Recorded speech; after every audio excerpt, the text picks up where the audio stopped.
Hello दोस्तों, आप सभी का आपके अपने YouTube channel mission government teacher SP पर स्वागत है।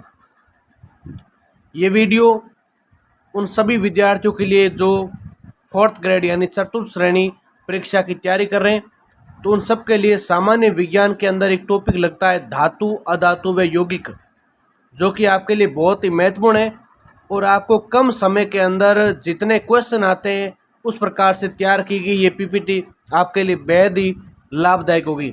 शुरू करते हैं। अगर आप चैनल पर नए हैं तो सबसे पहले चैनल को सब्सक्राइब करें ताकि मैथ के, जीके के और विज्ञान के कोई भी टॉपिक के, करंट अफेयर्स के सारे वीडियो आप तक पहुंचे और अंतिम 2 महीनों के अंदर आप अच्छी से अच्छी तैयारी करके इस फोर्थ ग्रेड के एग्ज़ाम में आप सिलेक्शन ले सके। इसके लिए आपको बहुत बहुत अग्रिम बधाई। तो वीडियो को शुरू करते हैं। वीडियो को लाइक करें और चैनल को सब्सक्राइब करें। धातु, अधातु व यौगिक। धातुएं क्या होती है? तो ऐसे तत्व जो इलेक्ट्रॉन को त्याग कर धनायन का निर्माण करते हैं वे क्या कहलाते हैं? धातु कहलाते हैं। दोस्तों क्या कहलाते हैं? धातु। धातुएं अधात वर्धनीय होती है, अर्थात इन्हें पीटकर चादर पत्रा के रूप में परिवर्तित किया जा सकता है। यानी कहने का मतलब प्रश्न इस प्रकार से आता है कि धातु होती है, धातु अधार्थ वर्धनीय होती है, धातु सोना और चांदी सबसे अधिक अधार्थ वर्धनीय होते हैं, ऐसे प्रश्न आते हैं। ठीक है, तो सोना और चांदी सबसे अधिक आधात आपात वर्धनीय होते हैं और धातु में विशेष चमक होती है जो मुक्त इलेक्ट्रॉन के कारण पाई जाती है। ये भी आपको पॉइंट याद करना चाहिए कि धातु के अंदर क्या पाई जाती है? चमक पाई जाती है और धातु में तन्यता का गुण पाया जाता है। धातु के अंदर कौन सा गुण है? धातु के अंदर तन्यता। तन्यता का मतलब होता है हम उसको खींचकर लंबा कर सकते हैं। और धातुएं ताप और विद्युत की सुचालक होती है। वेरी वेरी इंपॉर्टेंट, धातु ताप और विद्युत की सुचालक होती है। ये प्रश्न आता है परीक्षा में और आपको इस प्रकार से कथन वाइज प्रश्न आते हैं, तब आपके ये प्रश्न बन सकता है। धातुएं विभिन्न प्रकार के अधातुओं जैसे ऑक्सीजन, हाइड्रोजन, क्लोरीन, सल्फर आदि से प्रतिक्रिया कर यौगिक का निर्माण करती है। यानी जो धातुएं होती है दोस्तों, वे क्या करती है? एक तो ऑक्सीजन, एक हाइड्रोजन, क्लोरीन, सल्फर आदि से क्या करती है? प्रतिक्रिया करती है और फिर एक नए यौगिक का निर्माण करती है। फिर अगला पॉइंट है अधिक अभिक्रियाशील धातुएं साधारण ताप पर जल से अभिक्रिया करती है। किससे करती है? साधारण ताप पर जल से अभिक्रिया करती है और धातुएं अम्लों एवं क्षारों में भी प्रतिक्रिया करती है। ये भी पॉइंट बहुत महत्वपूर्ण है। फिर नेक्स्ट जो पॉइंट आता है धातुएं, सबसे पहली धातु है मैग्नीशियम। मैग्नीशियम की बात करेंगे तो मैग्नीशियम सल्फेट के रूप में, मैग्नीशियम झरने में तथा मैग्नीशियम क्लोराइड के रूप में समुद्री जल में पाया जाता है। यानी कहने का तात्पर्य जो मैग्नीशियम होता है वो झरने में और मैग्नीशियम क्लोराइड के रूप में समुद्री जल में पाया जाता है।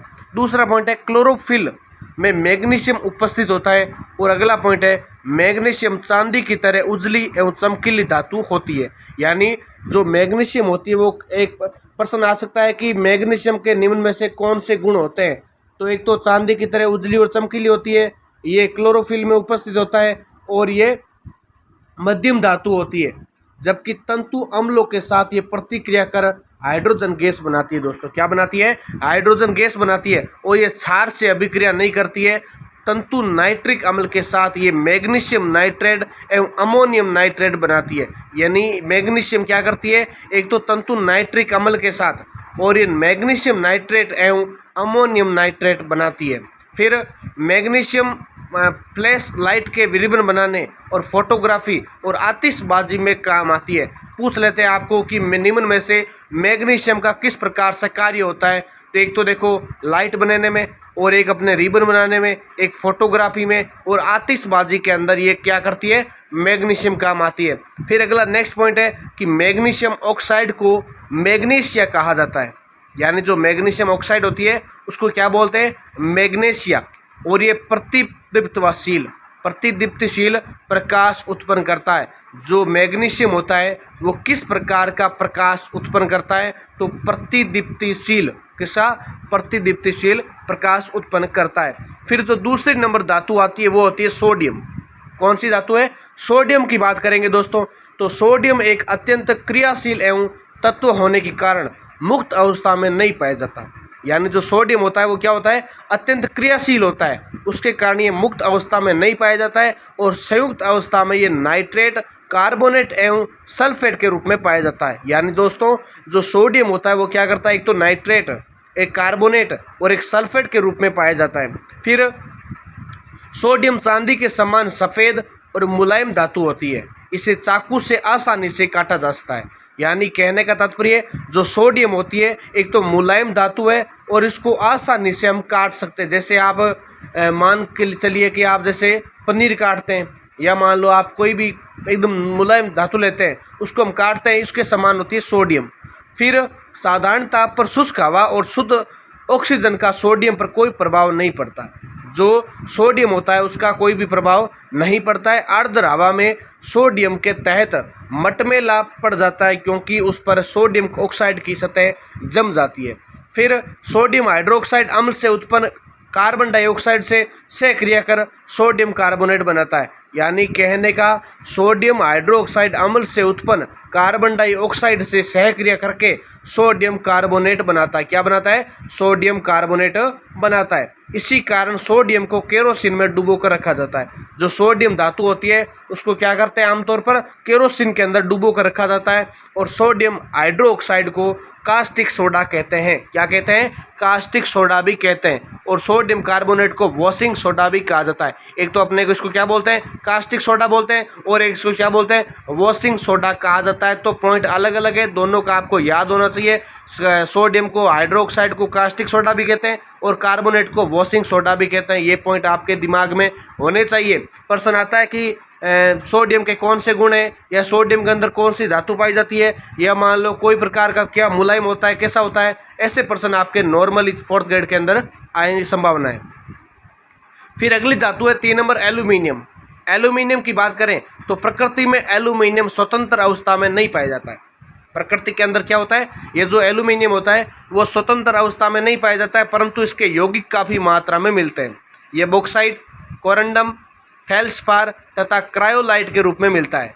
ये जो एल्यूमिनियम प्रश्न आया था इस प्रकार कि हमें एल्यूमिनियम प्रकृति में किस रूप में मिलता है, तो एक तो बॉक्साइट, एक कोरंडम, एक फेल्सपार तथा क्रायोलाइट के रूप में हमें क्या मिलता है, एल्यूमिनियम मिलता है। एल्यूमिनियम बॉक्साइड एल्यूमिनियम का मुख्य आयस्क होता है। जो एल्यूमिनियम का मुख्य आयस्क होता है वो बॉक्साइड होता है। ये प्रश्न यहाँ से वेरी वेरी इंपॉर्टेंट, एल्यूमिनियम का मुख्य आयस्क क्या होता है, बॉक्साइड होता है। क्या होता है, बॉक्साइड। एल्यूमिनियम चांदी के समान चमकीली धातु होती है। आप देखते हैं नॉर्मली हम एल्यूमिनियम के गेट बनाते हैं या एल्यूमिनियम के बर्तन भी आते हैं, तो ये क्या होती है, चमकीली मानी जाती है। फिर जो एल्यूमिनियम होती है वो हल्की धातु होती है और इसकी मिश्र धातु वायु रूप और मोटर आदि बनाने में प्रयोग में की जाती है। ये जो इसकी मिश्र धातु होती है, यानी जो हल्की धातु के साथ अपने को बात कर रहे हैं, बॉक्साइड आदि जो तत्व होते हैं, उससे क्या होता है, एक तो मोटर आदि बनाने में काम लिया जाता है। ये घरों की खिड़कियां दरवाजे बनाने में प्रमुख रूपता से उपयोग होता है। हम देखते हैं एल्यूमिनियम के गेट बनाते हैं, एल्यूमिनियम का जैसे मान लो अपने स्नानघर होते हैं या मान लो बाथरूम होते हैं, तो वहाँ पर हम मुख्यतः हम गेट एल्यूमिनियम के बनाते हैं ताकि हमें इन्हें पानी ना लगे और जंग भी ना लगे, ठीक है, तो इसलिए ये उपयोगी ज़्यादा होता है। फिर ये घरों की खिड़कियाँ हो गई, प्रमुखता से प्रयोग होता है। और ये तारों द्वारा विद्युत संचारों में प्रमुखता से प्रयोग होता है। और एल्यूमिनियम ऑक्साइड, एल्यूमिनिया एक कठोर अपारदर्शी पदार्थ होता है। फिर नेक्स्ट आता है अगला जो तत्व है यानी धातु, वो होती है कैल्शियम। कैल्शियम भी एक धातु होती है दोस्तों, ध्यान रखना। कैल्शियम क्या है, तो कैल्शियम प्रकृति में युक्त अवस्था में नहीं पाया जाता है और एक कार्बोनेट, सल्फेट तथा सिलिकेट के रूप में पाया जाता है। यानी जो कैल्शियम होता है वो एक तो प्रकृति में मुक्त अवस्था में नहीं होता और ये कार्बोनेट, सल्फेट तथा सिलिकेट के रूप में हमें मिलता है। कैल्शियम हड्डियों, अंडों के खोलों तथा मोलस्को समूह में प्राणियों के मुख्य अवयव होता है और कैल्शियम अम्लों से अभिक्रिया कर हाइड्रोजन गैस उत्पन्न करता है। यानी जो कैल्शियम होता है वो एक तो अम्लों से अभिक्रिया करता है, जैसे रासायनिक अभिक्रिया एक टॉपिक आपके लिए लेकर आऊँगा, तो उसके अंदर हम देखेंगे किस प्रकार से जल बनता है, किस प्रकार से नॉर्मली जो तत्व निर्माण करते हैं, जैसे मैग्नीशियम ऑक्साइड, हाइड्रोक्साइड या नाइट्रिक अम्ल या ओजोन परत कैसे बनता है, वो भी हम एक रासायनिक वीडियो लेकर आएंगे। तो आप चैनल को सब्सक्राइब करें और इस वीडियो को लाइक करेंगे तो सभी तक ये वीडियो पहुँचेगा। फिर कैल्शियम ऑक्साइड का चूना पत्थर कहते हैं और कैल्शियम हाइड्रोक्साइड को बुझा हुआ चूना कहते हैं। ये बहुत महत्वपूर्ण है कि कैल्शियम हाइड्रोक्साइड को क्या कहा जाता है, बुझा हुआ चूना कहते हैं। और कैल्शियम हाइड्रोक्साइड, हाइड्रोक्लोराइड को विरंजक चूर्ण कहा जाता है और कैल्शियम सल्फेट को जिप्सम कहते हैं और अर्ध जल योजित को प्लास्टर ऑफ पेरिस कहते हैं। बहुत ही महत्वपूर्ण जो प्रश्न आते हैं ना आपके 4th ग्रेड के अंदर, उसी प्रकार से ये वीडियो बना रहा हूँ, क्योंकि ऐसा नहीं है आपको मैंने बना दिया धातु क्या होती है या धातु क्या होती है, वो सभी पढ़ाते हैं और सबके मिल जाएंगे, लेकिन इस वीडियो के अंदर आपको वही चीज़ बताई जाएगी जहाँ के आपके प्रश्न आएंगे। अब जैसे मैंने देखो पॉइंट निकाले, देखो कैल्शियम हाइड्रोक्साइड को बुझा हुआ चूना कहते हैं, जबकि कैल्शियम ऑक्सी हाइड्रोक्लोराइड को विरंजक चूर्ण कहते हैं। फिर कैल्शियम सल्फेट को जिप्सम कहते हैं और अर्ध जल योजित को क्या बोलते हैं, प्लास्टर ऑफ पेरिस कहते हैं। इसलिए बोलता हूँ वीडियो को लाइक और चैनल को सब्सक्राइब करें। नेक्स्ट पॉइंट आता है अपना तांबा। तांबा भी एक धातु है, तो तांबा प्रकृति में ये मुक्त एवं संयुक्त अवस्था में पाया जाता है। जैसे कैल्शियम नहीं पाया जाता, लेकिन जो तांबा होता है ना, वो क्या होता है, मुक्त और संयुक्त अवस्था में ही पाया जाता है प्रकृति में। और संयुक्त अवस्था में ये सल्फाइड ऑक्साइड एवं कार्बोनेट अयस्कों के रूप में पाया जाता है। और तांबे का निष्कर्षण कॉपर पाइराइड्स अयस्क से किया जाता है। तांबे का निष्कर्षण किसके करते हैं, कॉपर पाइराइड्स अयस्क से किया जाता है। आर्द्र हवा के कारण कॉपर का रंग हरा होता है। कैसा होता है, आर्द्र हवा के कारण कॉपर का रंग हरा होता है, जबकि तांबे का उपयोग विद्युत तार एवं विद्युत उपकरण के निर्माण में किया जाता है। तांबे का प्रयोग किसमें करते हैं, एक तो विद्युत तार के अंदर करते हैं और एक अपने विद्युत के कोई भी अगर उपकरण होते हैं उसके अंदर इसका निर्माण किया जाता है। फिर विद्युत मुद्रण एवं विद्युत लेपन में भी किया जाता है। तांबे का प्रयोग विद्युत मुद्रण में और विद्युत लेपन में भी किया जाता है। फिर रोल्ड गोल्ड तांबे की एक मिश्र धातु है जिसका उपयोग सस्ते आभूषणों के निर्माण में होता है। और आपको ये भी पता है दोस्तों कि सबसे पहले या प्राचीन जो मानव को एक वस्तु या धातु मिली थी वो तांबा ही थी, यानी सबसे पहले खोजी गई कोई धातु अगर पाई गई थी तो वह तांबा पाई गई थी। और राजस्थान के अंदर बात करें तो खेतड़ी अपने तांबर नगरी कहते हैं, इसको गणेश और सभ्यता है, ये सब क्या है, सामर सभ्यता है, इसलिए बात करता हूँ तांबे की। नेक्स्ट पॉइंट आता है ना लोहा। लोहा क्या है, तो लोहा एक संक्रमण धातु है और हरी सब्जियों में ये प्रचुर मात्रा में पाया जाता है। बात करते हैं लोहे की, ऐसा नहीं है कि लोहा वो अपने जो खिड़कियों में लगता है या दरवाजों के, वो लोहा नहीं, ये लोहा एक संक्रमण धातु होती है जो हरी सब्जियों में के अंदर प्रचुर मात्रा में पाई जाती है। जैसे हम बोलते हैं, डॉक्टर बोलते हैं कभी कभी कि आपके आयरन की कमी है, आपके फेरस की कमी है, लोहा की कमी है, तो वो इसी कारण होती है, तभी आपको बोलते हैं कि आप हरी सब्जी खाया करो। फिर ये लोहा रक्त में हीमोग्लोबिन में उपस्थित रहता है और लोहा साधारण ताप पर शुष्क वायु से कोई प्रतिक्रिया नहीं करता, परंतु आर्द्र हवा के संपर्क में आने पर इस पर जंग लग जाती है। यानी ये बात महत्वपूर्ण है कि लोहे में जंग कब लगती है, ये प्रश्न आने योग्य है कि लोहे में जंग कब लगती है, जब कोई साधारण ताप पर शुष्क वायु से कोई प्रतिक्रिया नहीं करता, परंतु आर्द्र हवा के संपर्क में आने पर इस पर जंग लग जाता है, तो क्या होता है, जंग लग जाती है। लोहे पर यह जंग हवा की नमी और ऑक्सीजन के कारण लगती है। ये भी प्रश्न बन सकता है कि लोहे में जंग किस कारण से लगती है, तो हवा की नमी और ऑक्सीजन के कारण लोहे में क्या लगती है, जंग लगती है दोस्तों। फिर लोहे पर जंग लगना एक रासायनिक परिवर्तन है और फेरस सल्फेट को हरा कसोम कहा जाता है। क्या कहते हैं, हरा कसोस कहा जाता है। ये बात हुई लोहा धातु की। फिर नेक्स्ट आता है चांदी। चांदी की बात करेंगे तो चांदी ऑर्गन, चांदी प्रकृति में मुक्त एवं संयुक्त दोनों अवस्थाओं में पाई जाती है। यानी जो चांदी होती है वो एक तो मुक्त अवस्था में भी पाई जाती है और अपने संयुक्त अवस्था में भी पाई जाती है।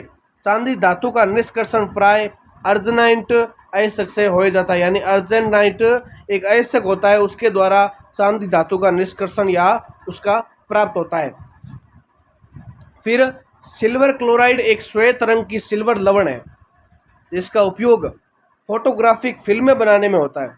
एक सिल्वर क्लोराइड नाम का एक श्वेत रंग का सिल्वर लवण होता है और इसका हम प्रयोग आमतौर पर देखते हैं तो फोटोग्राफिक फिल्में बनाने के अंदर किया जाता है।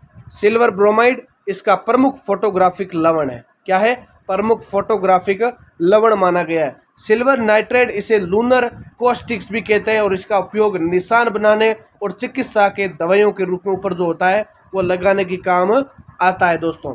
फिर नेक्स्ट अगला जो सोना, अगला धातु कौन सा है, सोना है। सोना की बात करें तो प्रकृति में सोना मुक्त अवस्था और संयुक्त अवस्था दोनों में पाया जाता है। सोना का निष्कर्षण मुख्यतः क्लोरीनेटेड अयस्क और सिनेराइड अयस्क से किया जाता है। सोने का प्रयोग किसमें करता है? एक तो अपने क्लोराइड एसिड और सिनेराइड एसिड से किया जाता है। और 100% शुद्ध सोना 24 कैरेट कहलाता है। जो सोना शुद्ध होता है वो 100% शुद्ध होता है, उसको अपने 24 कैरेट का सोना कहते हैं। रोल्ड गोल्ड को सोने का कृत्रिम रूप कहा जाता है। रोल्ड गोल्ड को सोने का कृत्रिम रूप कहते हैं। और ये 90% कॉपर तथा 10% एल्यूमिनियम का मिश्रण पाया जाता है। किसका पाया जाता है? एक तो देखो कॉपर का पाया जाता है 90% और 10% एल्यूमिनियम का इसके अंदर क्या पाया जाता है? मिश्रण पाया जाता है। आयरन पायरेट्स को झूठा सोना या बेवकूफ़ों का सोना कहते हैं। एक आयरन पायरेट्स नाम की धातु या कोई चीज़ होती है, उसको अपने झूठा सोना और बेवकूफ़ों यानी जो मूर्ख लोग होते हैं उनका सोना भी कहा जाता है। फिर 9 नंबर पॉइंट है नेक्स्ट, मैगजीन। मैगजीन इसका निष्कर्षण मुख्यतः पायरोलुसाइट नामक एसिड से किया जाता है। और पोटेशियम पर मैग्नेट को लाल दवा के नाम से जाना जाता है। वेरी वेरी इंपॉर्टेंट, पोटेशियम पर मैग्नेट को किस नाम से जाना जाता है? लाल दवा के नाम से। और जो मैगजीन होता है उसका एसिड क्या होता है? पायरोलुसाइट। ऐसा प्रश्न आया हुआ है परीक्षा में कि मैगजीन का एसिड से होता है तो पायरोलुसाइट होता है। फिर नेक्स्ट पॉइंट क्या है? मैगजीन डाइऑक्साइड शुष्क सेलों में उपयोग में किए जाते हैं। मैगजीन डाइऑक्साइड का उपयोग निम्न में से किसके अंदर किया जाता है? तो शुष्क सेलों के अंदर किया जाता है। ये पॉइंट आपके क्लियर है तो थम्स अप करिए और कमेंट करिए वीडियो के अंदर। फिर नेक्स्ट एक सारणी है। देखो सारणी को याद करना भी जरूरी है क्योंकि जो आपका सार है इसका ये सारणी के अंदर है। आगे भी और अभी तक पॉइंट पढ़े तो उसको भी देखेंगे। ऐसा नहीं है कि यहाँ लास्ट है। एक तरफ दे रखा धातु और एक तरफ दे रखा आपके मुख्य आयस्क। एल्यूमिनियम धातु है, उसका मुख्य आयस्क होता है बॉक्साइड, डायोस्फोर और कोरंडम। ध्यान से शब्दों को देखें और आपके यहाँ से भी प्रश्न एक दो निकल सकते हैं कि एल्यूमिनियम धातु होती है उसका जो मुख्य आयस्क होता है बॉक्साइड, डायोस्पोर और कोरंडम होता है। जबकि तांबा धातु है उसका मुख्य आयस्क होता है कॉपर पाइराइट्स। क्या होता है? Copper pyrites. लोहा का हेमेटाइट, मैग्नेटाइट होता है। लोहा धातु है उसका मुख्य आयस्क हेमेटाइट और मैग्नेटाइट होता है। मैग्नीज की बात करें, मैगजीन नहीं होता है, सॉरी मैग्नीज होता है, ठीक है। तो मैग्नीज पायरोलुसाइट होता है। क्या होता है? पायरोलुसाइट। फिर टिन धातु है उसका होता है कैसीटेराइट। फिर निकल है तो निकल का हो जाएगा पेंटलेडाइट। क्या हो जाएगा? पेंटलेडाइट। और जिंक का हो जाएगा अपने जिंक ब्लेड्स और कैलामिन। आप सोच रहे होंगे सर ये क्या बता रहे हो? ये नहीं बता रहा हूँ, ये वेरी वेरी इंपॉर्टेंट है। कैसे वेरी इंपॉर्टेंट? क्योंकि एक तरफ धातु दे रखी है और दूसरी तरफ दे रखा मुख्य आयस्क। तो यहीं से प्रश्न बन जाता है कि जिंक धातु का कौन सा मुख्य आयस्क होता है? Zinc blends, calamine. और सीसा का गैलेना, पारा का सिनबार और कैल्शियम का होता है लाइमस्टोन। कैल्शियम धातु का मुख्य आयस्क होता है लाइमस्टोन। नेक्स्ट पॉइंट क्या है दोस्तों? नेक्स्ट पॉइंट है आपके लिए कि अधातु तत्व। धातु कंप्लीट होगी। अगला पॉइंट है अधातु तत्व कौन कौन से होते हैं? तो वे तत्व जो इलेक्ट्रॉन ग्रहण करते हैं तथा ऋणायन बनाते हैं यानी माइनस बनाते हैं और जिन्हें अधातु कहा जाता है। जिन्हें क्या बोलते हैं? अधातु कहते हैं। अधातु विद्युत ऋणात्मक तत्व होते हैं। अधातु क्या होते हैं? विद्युत ऋणात्मक तत्व होते हैं। और अधातुओं में चमक नहीं होती है। धातुओं में चमक होती है जबकि अधातुओं के अंदर क्या नहीं होती है? चमक नहीं होती है। इसमें तन्यता का गुण नहीं पाया जाता। जैसे धातु के अंदर तन्यता यानी उसको खींच कर लंबा कर देते हैं, जैसे तांबा हो गया, लोहे को लंबा कर देते हैं या मान लो उसको पसार देते हैं, वैसे अधातु के अंदर नहीं होता है और इसमें चमक भी नहीं होती है। जैसे फिर इसके अंदर तन्यता का गुण नहीं पाया जाता और ये आवर्त वाचनीय नहीं होती हैं या अधार्थ वर्तनीय नहीं होती है। अधातुएं अधिकतर कुचालक प्रवृत्ति की होती है। अब देखो एक तो होता है सुचालक और एक होता है कुचालक। सुचालक का मतलब होता है कि जिसके अंदर विद्युत प्रवाहित किया जा सकता है, यानी विद्युत। जैसे आप तांबे के अंदर आप तार लगाओगे तो करंट आएगा उसके अंदर और विद्युत को प्रवाहित कर देगा। लेकिन जैसे आप मान लो प्लास्टिक के अंदर लगाओगे, रबड़ के अंदर लगाओगे, उसके अंदर क्या होता है? धारा प्रवाहित नहीं होती है। तो ये क्या होती है? कुचालक होती है। अधातु की अवस्था क्या होती है? जैसे आयोडीन हो गया, फास्फोरस हो गया, सल्फर आदि ठोस अवस्था में पाए जाते हैं। ये क्या होते हैं? ठोस अवस्था के अंदर पाए जाते हैं। अब जैसे धातुएं होती है वो तो तरल अवस्था में हो सकती है या ठोस अवस्था में, कोई भी अवस्था में हो सकती है, लेकिन अधिकतर वो भी ठोस अवस्था में होती है। जैसे ब्रोमीन द्रव्य अवस्था में पाया जाता है। जो ब्रोमीन अधातु होती है वो द्रव्य अवस्था में होता है। हाइड्रोजन, क्लोरीन, ऑक्सीजन, नाइट्रोजन अक्रिय गैसें गैस अवस्था में पाई जाती है। अब जैसे हाइड्रोजन है उसके द्वारा हम विद्युत को तो प्रोवाइड कर नहीं सकते, वे क्या होती है, एक अधातु है। और हाइड्रोजन क्लोरीन ये क्या होती है, गैस या अवस्था के अंदर होती है, न कि ठोस अवस्था या द्रव अवस्था। ये पॉइंट आपके क्लियर होना चाहिए। फिर उपधातु अवस्था क्या होती है, तो वे तत्व जिनके गुण धातु तथा अधातु के मध्य होते हैं, वे धातु जिनके गुण धातु और अधातु के मध्य होते हैं उपधातु कहलाते हैं। क्या कहलाते हैं वो, उपधातु कहलाते हैं। जैसे बोरोन, सिलिकॉन, जर्मेनियम, आर्सेनिक, एंटमिनो और टेल्यूरियम आदि, ये क्या होते हैं, उपधातु अवस्था के अंदर पाए जाते हैं। फिर अगला पॉइंट आता है मिश्र धातु का। वे मिश्र धातुएं कौन सी होती है, तो मिश्र धातु का भी वेरी ध्यान होना चाहिए। मिश्र धातु दो या दो से अधिक धातुओं या एक से अधिक धातु एवं एक अधातु के मेल से बनने वाले पदार्थ को मिश्र धातु कहते हैं। अगर आम भाषा के अंदर समझे तो दो या दो से अधिक कोई भी धातु है या अधातु है, जब वो मिलकर क्या करती है, एक नए पदार्थ को निर्माण करती है, वे होती है मिश्र धातु। उदाहरण के रूप में देखें तो स्टेनलेस इस्पात और किससे बनता है, तो वह आयरन यानी फेरस प्लस क्रोमियम, क्या होता है, क्रोमियम। जैसे आयरन और क्रोमियम मिलते हैं ना दोस्तों, तब बनता है स्टेनलेस इस्पात। और साथ में निकल भी हो गया, निकल भी साथ में मिलेगा, यानी तीन मिल गए साथ में। देखो, एक तो आयरन मिल गया, एक क्रोमियम मिल गया और एक निकल मिल गया। दूसरे नंबर पर है फ्यूज तार। तो फ्यूज तार किसके मिलने से बनता है, सीसा प्लस टिन। ये आपको सातों चीज़ें याद होनी चाहिए। तो पूछ लेते हैं परीक्षा में प्रश्न कि फ्यूज तार निम्न में से कौन से धातु या अधातुओं के मिलने से बनते हैं। तो आपको ऑप्शन के अंदर देने की copper plus tin, manganese plus iron, या सीसा plus tin, iron plus chromium. तो आपको पता होना चाहिए कि फ्यूज तार सीसा प्लस टिन से बनते हैं। सीसा का पीबी होता है परमाणु क्रमांक या मान लो द्रव्यमान, और टिन होता है एसन। फिर घंटियाँ या घंटे कांस्य के बने होते हैं, वो कांस्य बैडमिंटन मंदिरों के अंदर देखते हैं हम, घंटी लगी होती है बड़ी सारी, तो वो किससे मिलकर बनती है, कॉपर प्लस टिन से, कॉपर प्लस टिन से मिलकर बनी हुई है। चौथे नंबर पर रेल की पटरियाँ। रेल की पटरियाँ आयरन प्लस मैग्नीज से मिलकर बनती है, आयरन और मैग्नीज से मिलकर बनती है रेल की पटरियाँ। 5 नंबर पर आता है rolled gold, copper plus aluminium, copper plus aluminium. फिर आता है नॉट रोल्ड गोल्ड में गोल्ड अनुप्रस्थ होता है। 6 नंबर पॉइंट है बुलेट प्रूफ जैकेट, केवलर से बनते हैं, किससे बनते हैं, केवलर से बनते हैं। 7 नंबर आता है मूर्खों का सोना, फुल्स गोल्ड, मूर्खों का सोना, हमने बात की थी पिछले में। तो आयरन पायरेट्स फेरस सल्फेट से बनता है, किससे बनता है, आयरन पायरेट, जिसका सूत्र होता है FeS2, ये आपको याद होना चाहिए। फिर जो नेक्स्ट आता है अगला है महत्वपूर्ण तथ्य। महत्वपूर्ण तथ्य के अंदर भी आपको ये याद होना चाहिए कि सबसे हल्का तत्व या गैस या अधातु कौन सी होती है। अब आपको मैंने बता दिया कि हाइड्रोजन क्या है, हाइड्रोजन अधातु होती है, गैस होती है, लेकिन सबसे हल्का होता है वो, सबसे हल्का तत्व मान लो, गैस मान लो या अधातु मान लो, होती है हाइड्रोजन। कौन सी होती है, हाइड्रोजन। दूसरा पॉइंट है सबसे भारी धातु या तत्व, ओस्मियम, ओस, इरिडियम, या तो ओस्मियम बोल सकते हैं ओस, या उसको इरिडियम IR भी बोलते हैं, क्या बोलते हैं, इरिडियम। 3 नंबर पॉइंट है सबसे हल्की धातु कम घनत्व वाली धातु लिथियम होती है। कौन सी होती है, लिथियम होती है दोस्तों। सबसे हल्की धातु कम घनत्व वाली धातु लिथियम होती है। सबकी बात करें सबसे कठोर धातु, सबसे कठोर धातु होती है प्लेटिनम। कौन सी होती है, प्लेटिनम, जिसका सूत्र होता है PT, क्या होता है, PT, जिंक का जैसे होता है Zn। फिर अगला है उत्कृष्ट धातु, सबसे महत्वपूर्ण उत्कृष्ट धातु होती है नोबेल मेटल। कौन सा होता है, तो गोल्ड।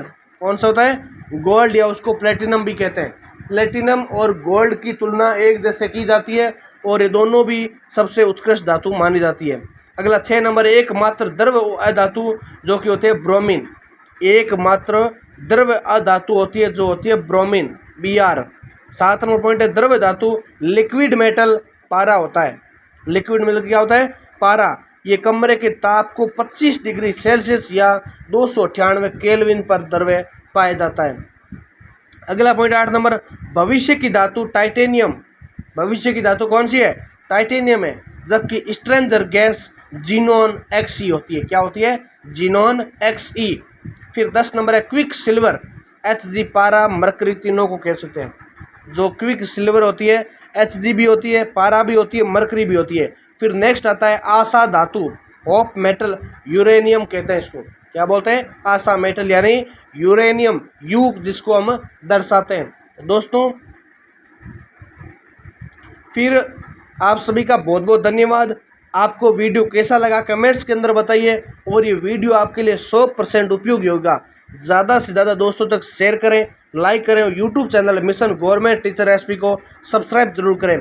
नेक्स्ट वीडियो आपके लिए जल्दी आएगा। और बता देना चाहता हूँ, ये जो टॉपिक आपके लिए लेकर आया था, इसके मैं MCQ भी लेकर आऊँगा, जो कि लाइव या वीडियो के माध्यम से आपको उपलब्ध करवा दूंगा। लेकिन आप जब तक चैनल को सब्सक्राइब और बेल आइकन बटन को नहीं दबाएंगे तो आपको पता नहीं चलेगा कि कौन सी क्लास आती है, कौन सी वीडियो अपलोड होती है।